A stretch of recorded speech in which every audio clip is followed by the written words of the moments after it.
The Illuminate Arts and Faith Conference in Chattanooga, Tennessee wants to help you find your tribe.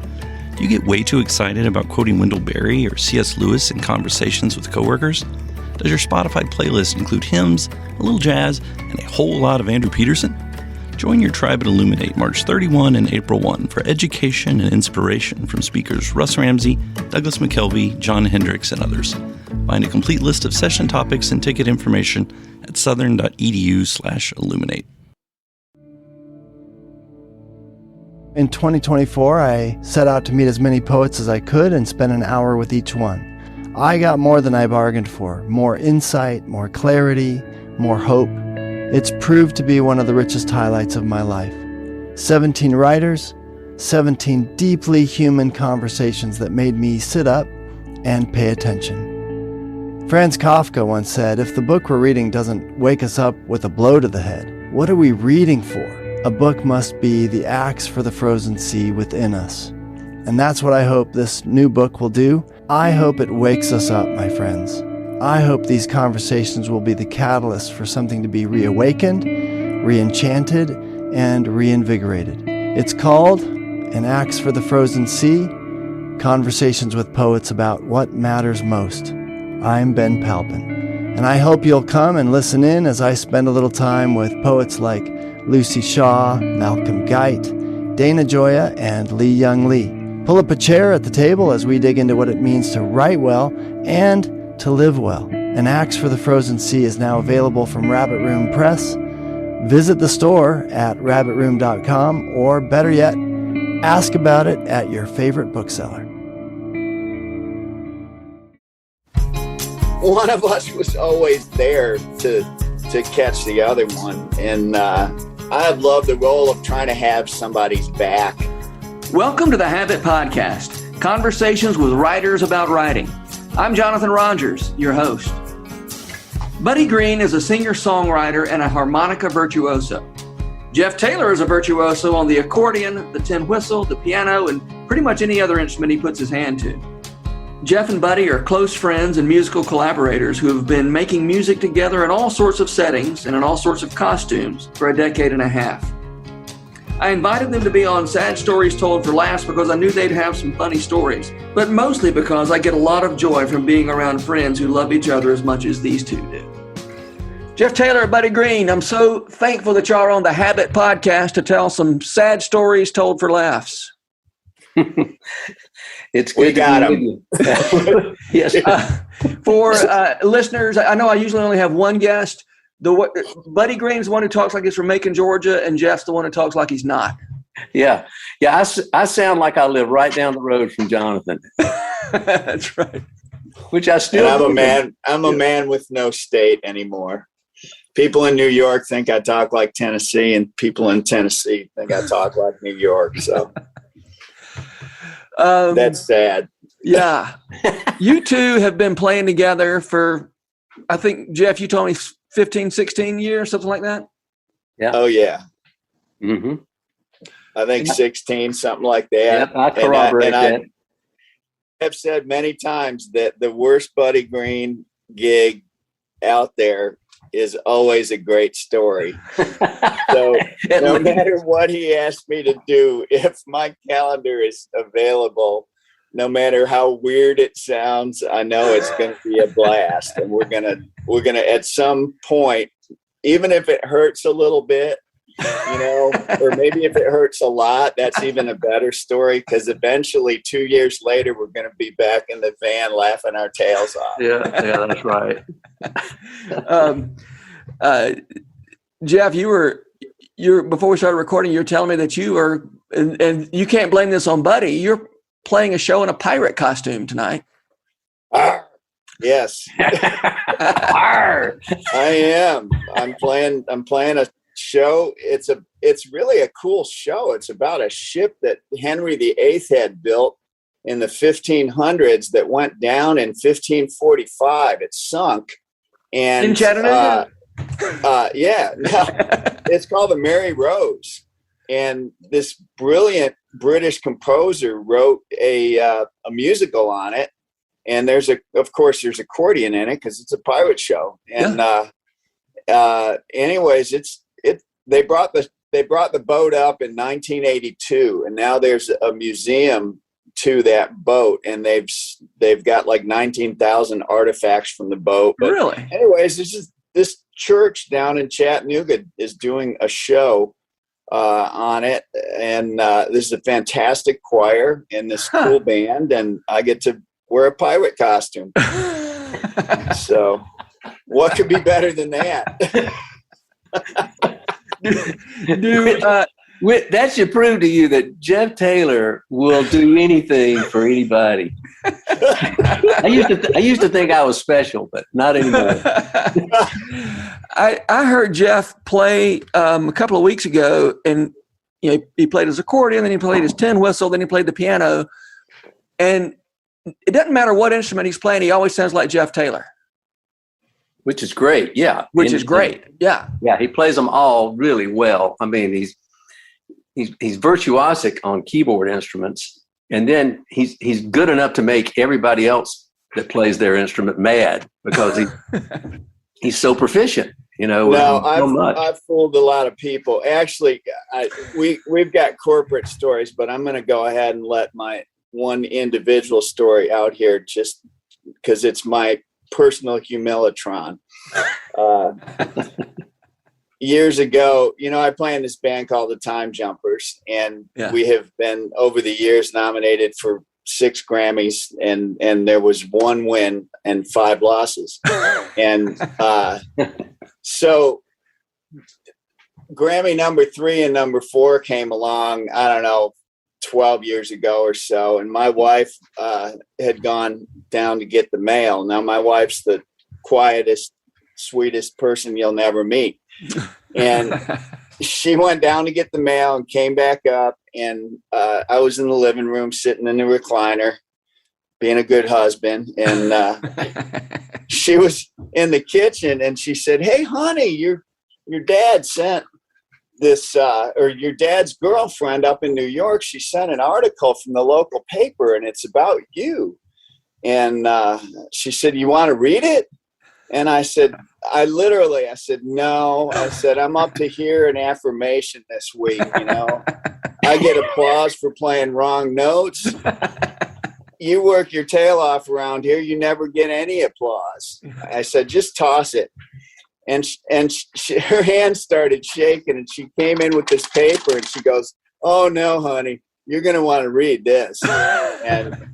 And she comes in there, and in letters about 1.5 inches tall, the headline on the paper, little local paper, says, "Former Pembroke graduate fails to win Grammys." So that's hilarious. It's one of the few things other than a picture of Buddy Greene and Billy Graham and Cliff Barrows and George Beverly Shea in my office that I'm looking at. It's one of the few things that are up in my studio. And when I start feeling good about myself, like the nice things you guys were saying about me, I just look at that and I go, "Loser." Didn't everybody else at Pembroke High fail to win the Grammy too? Actually, they did. They actually failed to get nominated. Hello.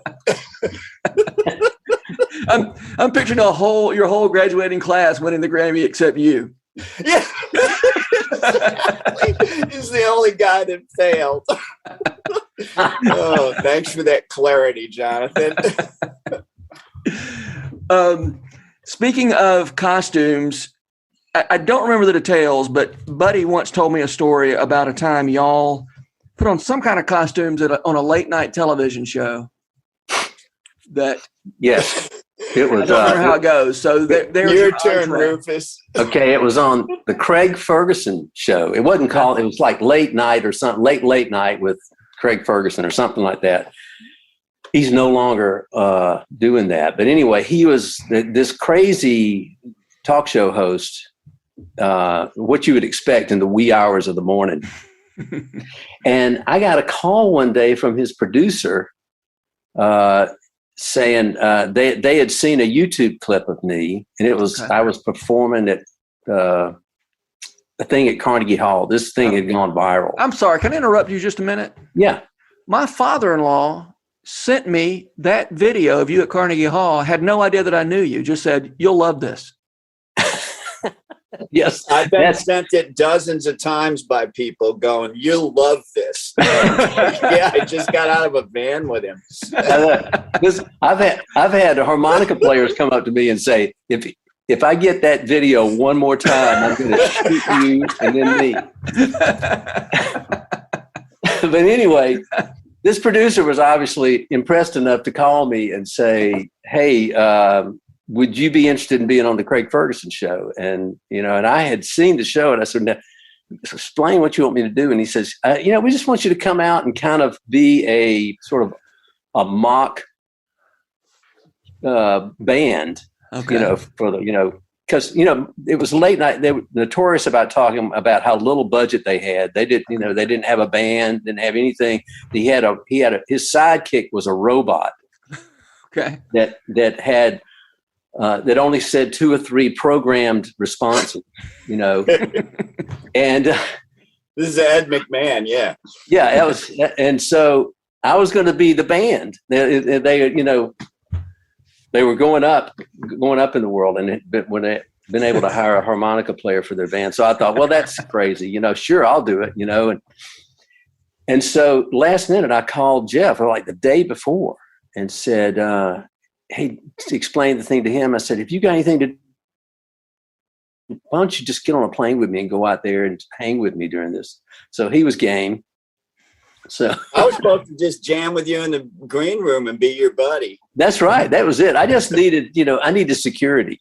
Because anyway, so there we are in Hollywood at the studios and hanging out, and we were playing. And so they came in, one of the producers came in and said, introduced himself and all. And I introduced Jeff, and I said, "By the way, Jeff is a fantastic accordion player. He's just out here hanging out with me because I just wanted somebody to hang with and jam with in the room. But if you need him, if you want 2 for the price of 1, here we are, And mm-hmm. So the guys kind of laughed nervously and said, yeah, okay, well, thanks for that, And then he leaves, and but then I guess they heard us through their cameras or something like that. And then they came in and said, "Hey, we've been hearing you, and I think maybe we would like to try you both out, if you're game for that." I said, "Sure." So then it was a matter of, I think we went and did a little sound check on the sound stage, and and we went back in and they said, "Okay, we're going to send wardrobe around." And this guy comes in and says, "Okay, we're gonna kind of put you in some lame jackets." I said, "Are you kidding?" "Okay, sure." And so anyway, they took some measurements and all, and they come back later on, and Jeff's had these. It almost looked like shag carpet on the lapels. They were. They were.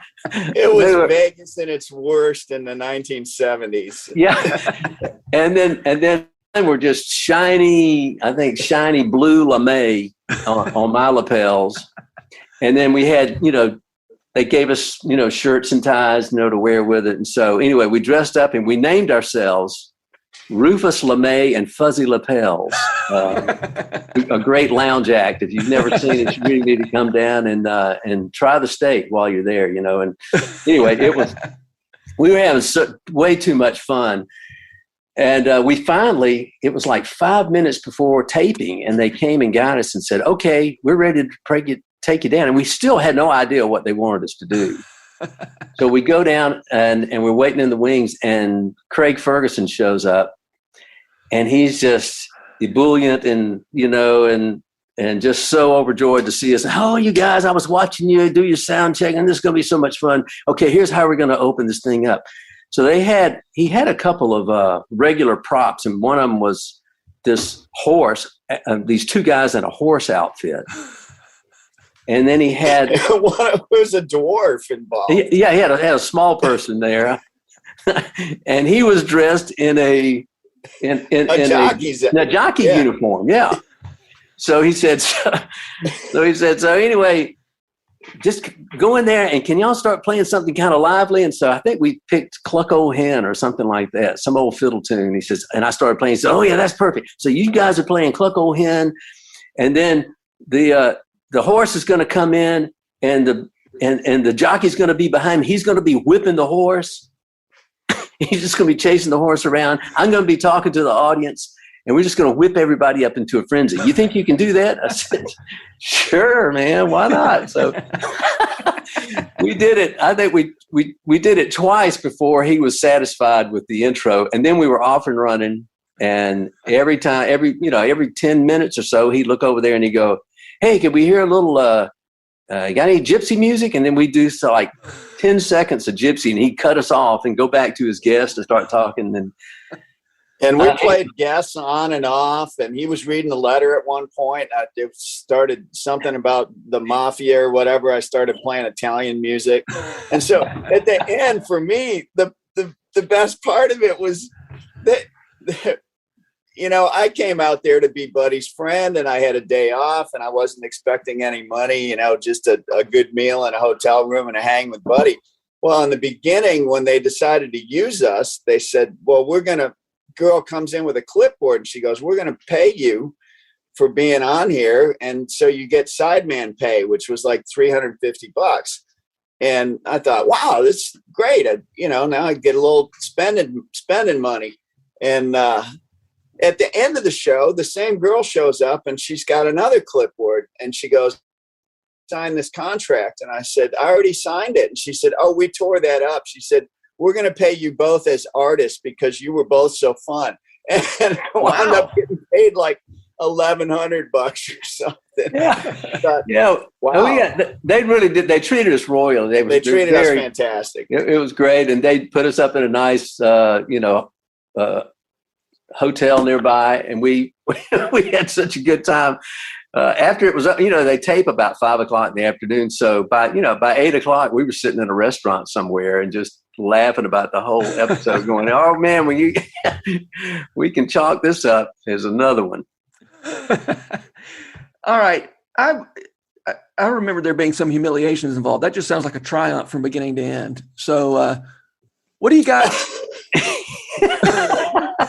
Oh, I think he wants to hear about the Beast Feast, Buddy. Oh, hey, wait, well, I hate to open up an old wound.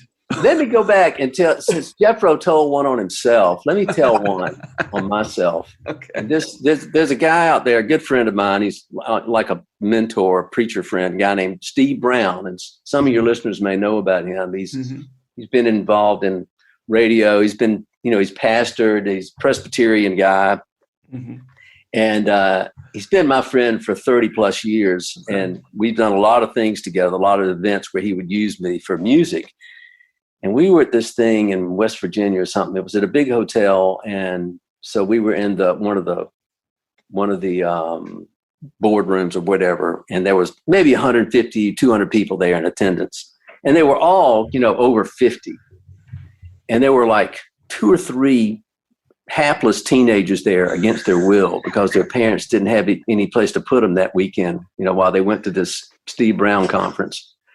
So this was like about the second day, and I'd been up several times playing music. Usually I'd do something before he would start one of his talks. And so I had finished a song or two, and I went out into the hallway to get a cup of coffee. And so I'm out there, and here comes one of these teenagers, and he's got a headset on, and he's walking along, and he sees me, and he goes, "Hey, you're that guy that was up there playing."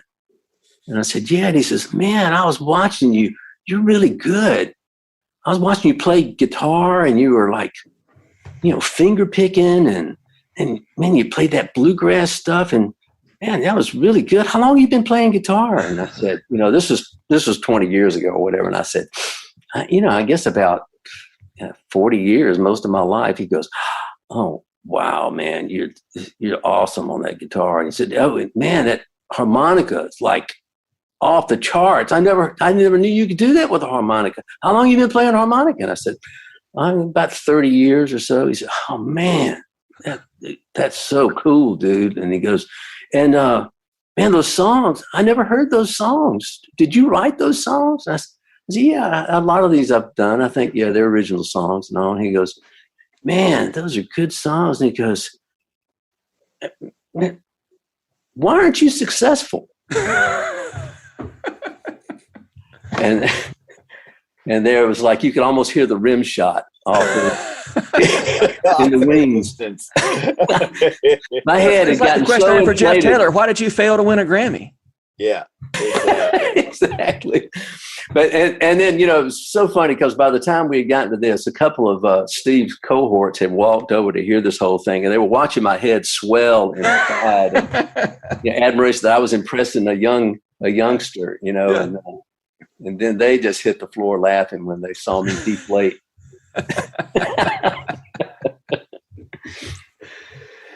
Well, yeah, go ahead, Jeff. Well, that reminded me of your story of your daughters at Mount Hermon. That's also one of those moments. Yeah, that was when Mount Hermon is a Christian family camp and conference center out in California. And I've been out there every year to do concerts and participate in camps and all for, 25 or 30 years. And early on when my kids were young, it was maybe the second year we'd gone out there. And Georgiana, my youngest, who was about 4 at the time, we were walking around. We'd just gotten there and we're walking around the campus and people were coming up to me. They had seen me from the year before and they were like, "Oh, we're so glad you're back. You're the reason we came back." And they were just like, again, just blowing me up with pride. And I'm walking around. So, Georgiana's watching this whole thing and, by this time, she really had not noticed anything special about her dad. I was no different than any other dad out there. And so finally, at one point, she goes, now Georgiana's 4, and that means Aaron was about 9 at the time, much more worldly wise by this time. So we're all walking as a family, and I've gotten 2 or 3 of these great, just overflowing compliments from people. And Georgiana goes, "Dad, are you famous?" And without missing a beat, Aaron goes, "Yeah, but just with old people." So that one didn't. That's sort of a running byline in my life. I get set up to get knocked down. That's been the. Y'all, much of the time are in your performing life, you're sidemen, right? I mean, I know, Buddy, sometimes I know you're not always a sideman. Jeff, are you always accompanying somebody else when you perform? Yeah, Buddy's my favorite lead singer to play with. Jeff is always making somebody look better than they are, is what he's doing. I absolutely love the role of being a sideman, and it's all I wanted to be when I came down here, and that's what I am, and I love being the support guy. And the thing, working with Buddy has been unique in the sense that I've always been treated as like a duo partner when we're up there. And like from the beginning, if he was tuning his guitar, he took advantage of the fact that he's up there with an unashamed extrovert who's not afraid to tell a story or a joke or whatever, and until he gets his guitar tuned. And somehow that established this thing where we became, I don't know, our corporate personality became so much fun on stage. And like after a show, the compliment that I used to love hearing, because we're Nashville musicians. Everybody who's working is a great player. So we don't need to hear that we're great players. We better be really good, or we're not going to be working. But what I'd way rather hear is, you guys look like you're having the time of your life up there, where you guys look like you like each other. And you can't, that is something that you cannot manufacture. You can put 5 of the best musicians in the world together and put them on stage together, and unless they have some of what Buddy and I have, or what some of the other people that he works with, he has with, and I have with the other people, unless you have that thing, you're going to be bored within 10 minutes. I don't care how good a player they are, because it's not going to read. That people need to. I feel like when we're out there it's about the relationship. And as a sideman, it's a dream to be able to actually be allowed to bring your personality into a performance with somebody, as opposed to just literally being, on the side doing your thing. Yeah. Jeff, how did can you even put words to how you knew you wanted to be a sideman instead of a frontman when you started your music career? I mean, oh heck, I heard myself sing. Okay, all right, yeah. But you didn't. So you didn't dream of a situation where the accordion player could be the main character of a band. Well, no, but I'm actually in that situation now where I have a band with 3 accordion players and a rhythm section. We're called Toby's House, and we're kind of the antithesis of Weird Al Yankovic, where we're doing Chicago and Blood, Sweat and Tears and Queen and Toto and Sinatra and Star Wars, but we're doing them seriously, with our instruments, and just like Buddy did it at Carnegie Hall. I mean, what he did at Carnegie Hall was what might be funny to some people, but most people are going, how the heck does he do that? He's playing Bach and he's playing these classical composers on a harmonica that's this big. Yeah, right. And making all the notes. So there's a balance between, especially with our instruments, they're joke instruments to begin with to some degree. Especially accordion. Yeah, they both belong in Far Side cartoons, so. Well, I do love the way when you two play together, it's really obvious that friendship is one of the great forces of creativity. And that's very clear when I see y'all do your thing. Well, thanks. It really has been a real blessing to travel with a friend as close as Jeffro. It was never forced. I mean, we got along famously from the first time we met, which was in the studio. I'd hired Jeff to come in and play on a hymns project I was working on because I just knew I wanted accordion on a few things. I went down to see the Time Jumpers play and heard him, and I went, that's the guy, and hired him for the session. He came in, and it was, 3 hours of us just really becoming fast friends right off the bat. Yeah. And within a week or two, I was thinking, I got to figure out a way to get this guy to come play some gigs with me. And he was so busy in town, it took us 6 months before we finally did do a gig together. And then once we figured that out, then I would call him every time I got an engagement to see if he could come. And before long, he was figuring out ways to make room for me in his very busy life. And you're right. It has just been, it's always been fun on that stage. I really can't think of a single time when we were mad at each other or just going through the motions or any of that. It was like, there were times when we were just like, oh, gosh, I cannot believe how hard this gig is, but we were trying to make the most of it, We've leaned on each other really hard, and it's been amazing how I feel like there's been times when you really needed to lean on me, and there was times when I really needed to lean on you, like forgetting words and me going off the page on whatever.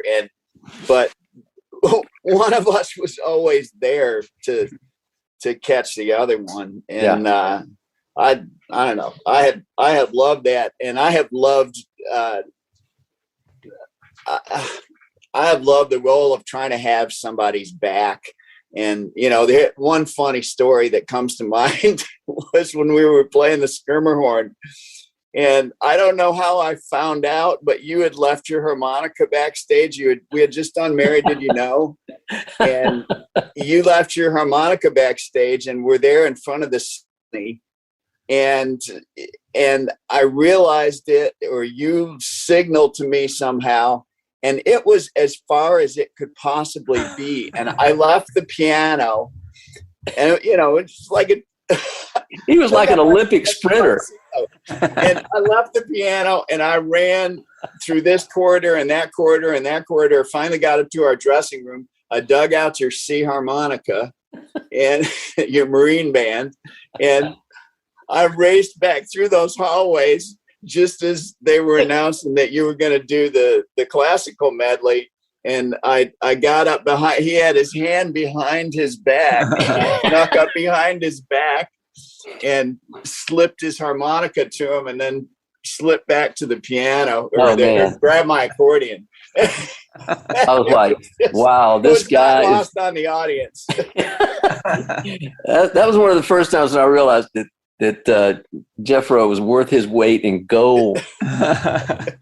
A lot of times these sad stories told for laughs, I'm hearing about funny and strange venues. What are some strange venues y'all have played together? Oh, come on, tell it, buddy. Well, which one? Which one are you thinking of? Well, I mean, either the Indian Ocean or the Beast Feast. Oh, yeah. Yeah, the Beast Feast. Those both qualify. All right, let's talk about the Indian Ocean first. This was another thing that came from that Carnegie Hall video. This guy from Reunion Island, which is in the Indian Ocean, east of Madagascar. Okay. And which is a former French possession. So this was a Frenchman. His name was Blanc Blanc, which means white. But anyway, Blanc Blanc. He emails me and refers to the video he's seen, and he says, "Hey, I've been doing a festival of instrumental virtuosos for 10 years. It's an annual event, big thing here on Reunion Island, and I was just wondering. I've only seen this one clip. Are you able to do 45 minutes of instrumental music?" So I text him back and I go, "Well, I can play. I've done a lot of instrumental music as a professional, but I'm really a sort of a singer-songwriter, and I do instrumental music as well." I said, "But I could probably come up with 45 minutes or so." He says, "Well, great. Would you like to be a part of this festival?" And I'm thinking, okay. So I do a little more research on where Reunion Island is. And it's like going to Australia or something. I mean, you have to fly through Paris and then fly another 12 hours. Yeah, it's like 2 days to get there. 2 days, yeah. So, I hit him with what I think is a highball figure, which will hopefully make him go away. And he says, "Okay, well, come on. We'd love to have you. And you'll be one of 4 artists who are part of this festival." And we traveled to different venues around the island. And, other than 2 days getting there, 2 days getting back, and a lot of foreboding on the way over, going, what have we gotten ourselves into?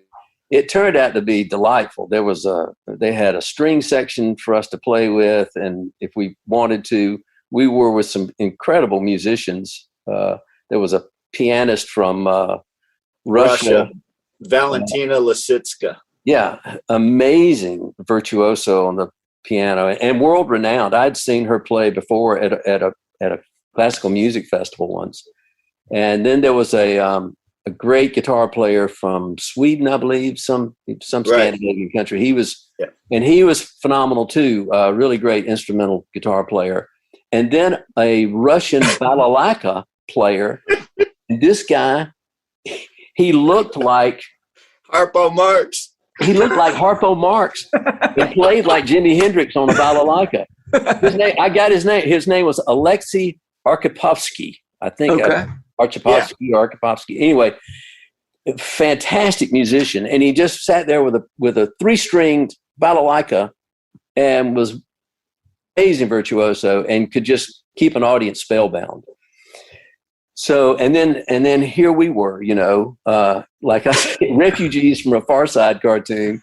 We renamed the festival on our own, the Festival of Virtuosos and Rufus and Jeffro.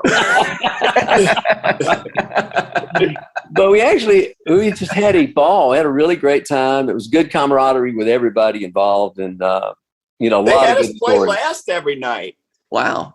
They had us play last every night because it was like the fun factor that we brought. That was the comedic relief, apparently. Well, as a matter of fact, they brought us in. The guy did some more research on us, and he said, "Oh, I see that you're really, you're capable of doing, your own sort of concert on your own. So, hey, would you like me to bring you in a day early so you could do a concert doing what you normally do?" I said, "That'd be great." So he arranged for us to play at a little 200-seat theater and filled it up with people. We had a great time. And at the end of that night, when he'd seen us sort of do our thing, he said, "Hey, I want to end the festival with you guys every night because, y'all know how to entertain a bunch of people. You're not just some dry instrumentalist sitting up there." And so we said, "Okay, well, if it's your gig, if you want us to do it, okay." And we ended up having a blast. And by the end of the fourth, the fourth concert we did, the last one, we would end every night we would do. Oh, and the other thing he said, "And I'll let you sing one song." Oh, yeah. And it was around Easter time, I think. Yeah, it was. It was Easter week. So it was like there's a lot of Catholics on the island. So I thought, well, he wrote "Mary, Did You Know?" No brainer. So we suggested that song. He said, "Oh yeah, I heard that last night." I said, "Well, it's kind of well known. Maybe a few people even recognize it." And so every night we would do "Mary, Did You Know" as a part of our program. And and I had a string arrangement for it that I did for those. Yeah. Yeah. And by the last night, we had all the other artists playing along with us. And so it was really pretty wonderful the way all these sort of things started coming together to turn this, our foreboding into just a really joyous memory. Great time. That's great. However, I called y'all for stories of humiliation, and I keep getting stories of, glory leading to further glory. Okay, now we turn to the thing that takes us down into the pits. I mean, so the idea here is take us down into the pit of humiliation, and then go there, buddy. Come back through the other side. All right, so let's turn to the Beast Feast. Okay. I get a call from Wes Yoder one day, who's booked me for years and years, great friend, and he says, "Hey, how would you like to go to a Beast Feast?" I'm thinking, man, what is that? And he says, "Yeah, this is a church, and I'll just leave things unnamed, the community, the church, all that unnamed. But anyway, this is a place, and let's say they're out in a little more rural part of the world, and they were saying, they want to have a Beast Feast. So I'm thinking, what are they going to bring? A lot of wild game they've shot and cook it, and and it was a father-son event. And he said, yeah, there's big church. They're going to have about 2,000 people at this thing, fathers with their sons. And I'm thinking they're going to have, I just was thinking all these exotic thoughts about what a Beast Feast could be. And he said, well, you guys, just if you're willing to get on board, they were paying as well, all this. I said, okay, all right, we'll go. So on the way over, we're learning hunting songs in the car. We're trying to figure out how we can be relevant to this group because I'm no hunter. I don't do any of that, Anyway, when we get there, we find out that the only beast they're cooking is pig. They're just having a big barbecue. Okay. And there are about 2,000 people there, and they've got all these booths set up where they're selling, camo and it's in like a big warehouse. It's in a huge warehouse they had rented for this occasion. I don't know. They had a praise band there to provide most of the music, and they wanted us to be, the quote unquote special music. Okay.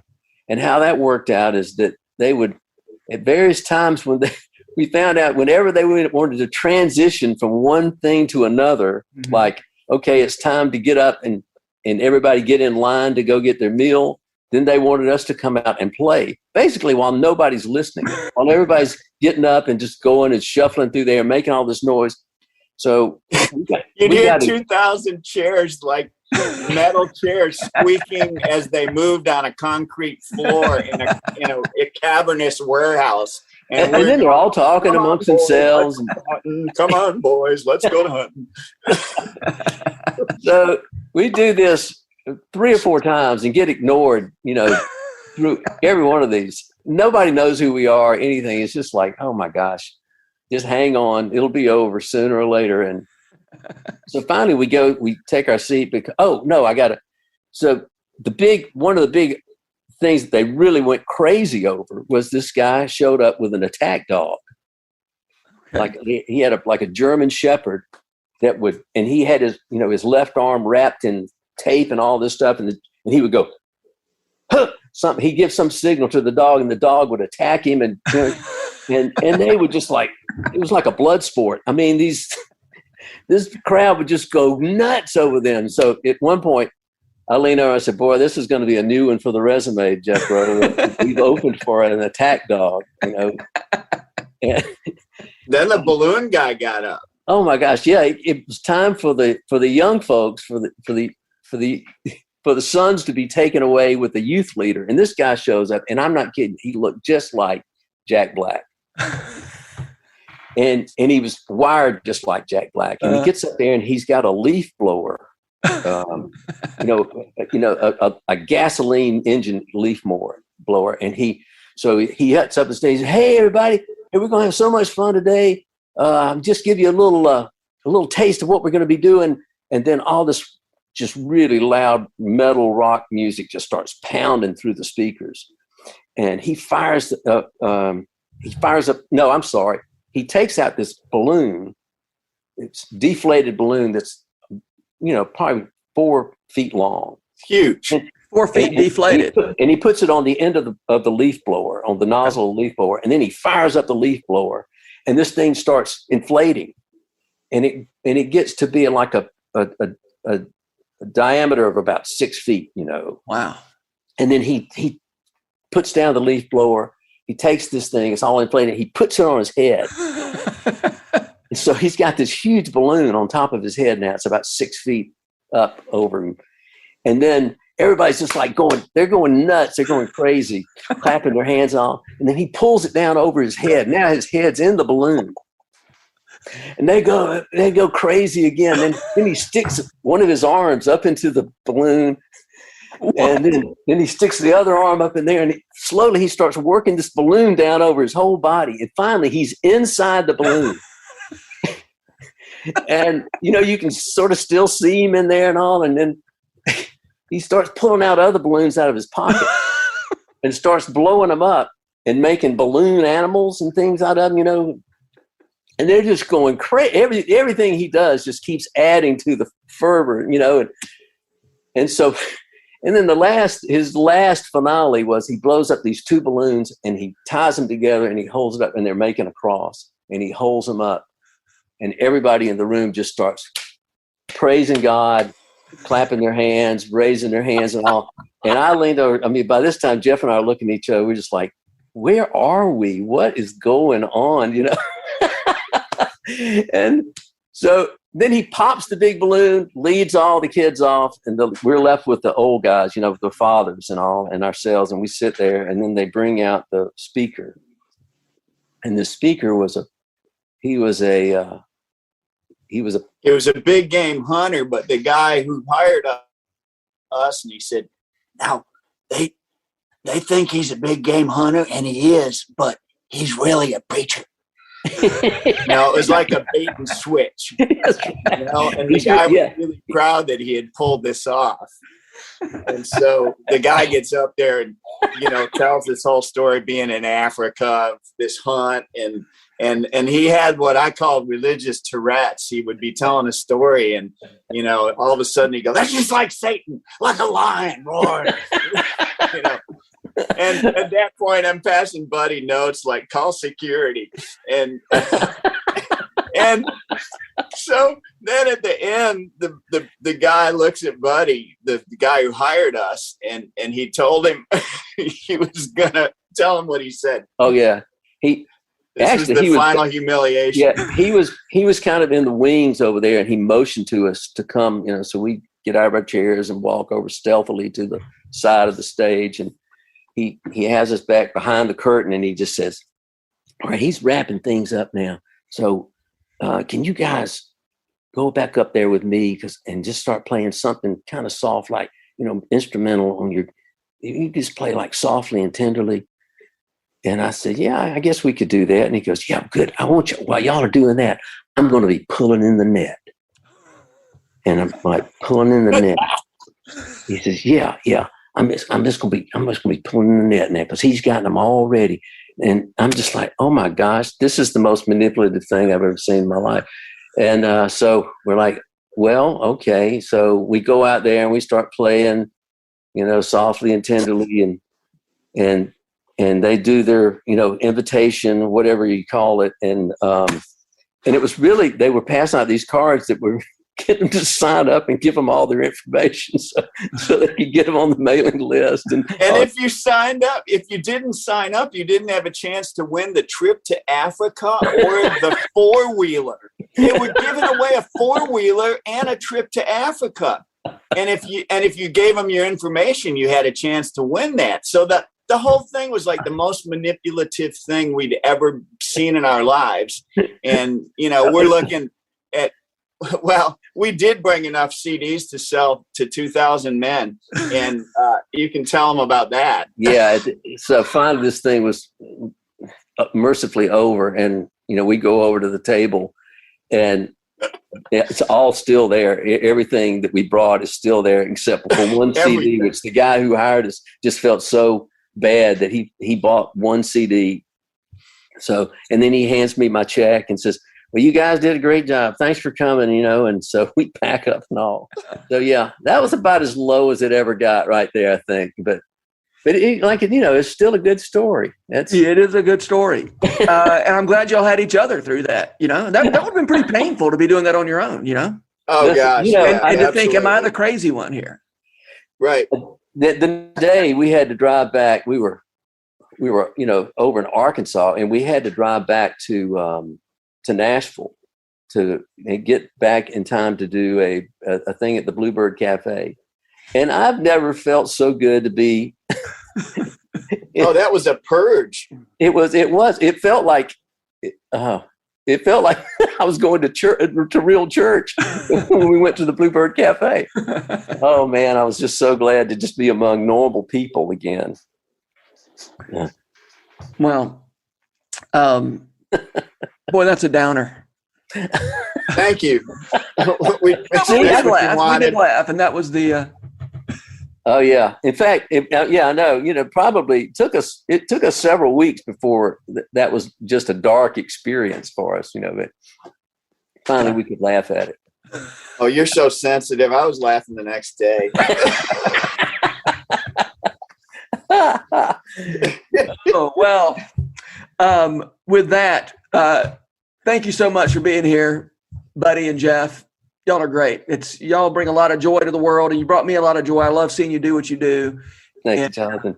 And thank you for your thank you this much time. So thanks. It's always great to be with you, brother. And I love these podcasts. I've been listening to several of them that you've done.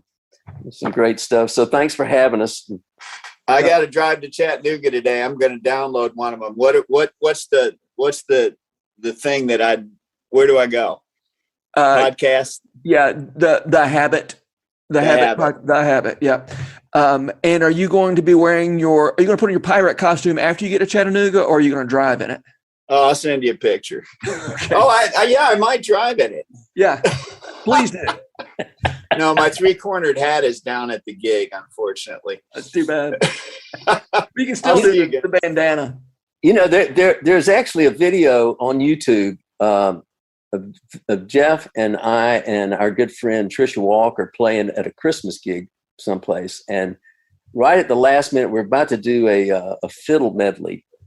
And at the last minute, Jeff pulls out, none of us saw this coming, but he pulled out what kind of hat was that? It was like one of Santa's elves kind of hat he had.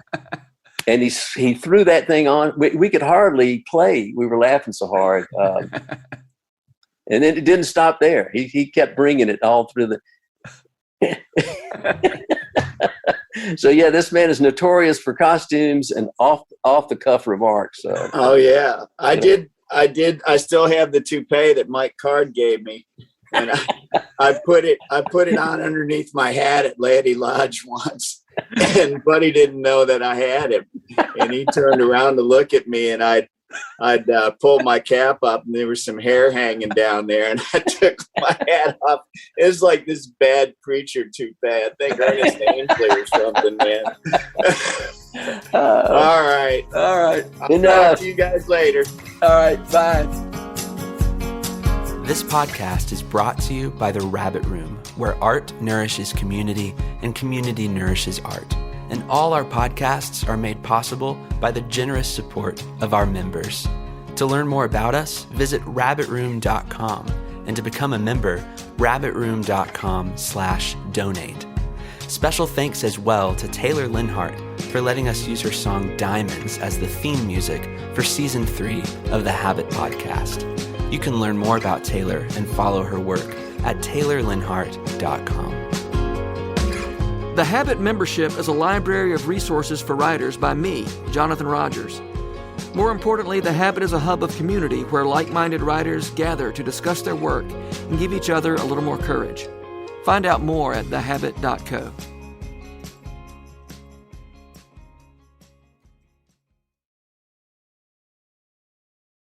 If you've enjoyed this podcast episode, consider joining the Rabbit Room membership. Your membership helps sustain this community, funding everything from publishing and podcasts and theater productions to events and programs that support artists who create with a Christ-centered vision. We'd love to have you on board. Learn more at rabbitroom.com/member.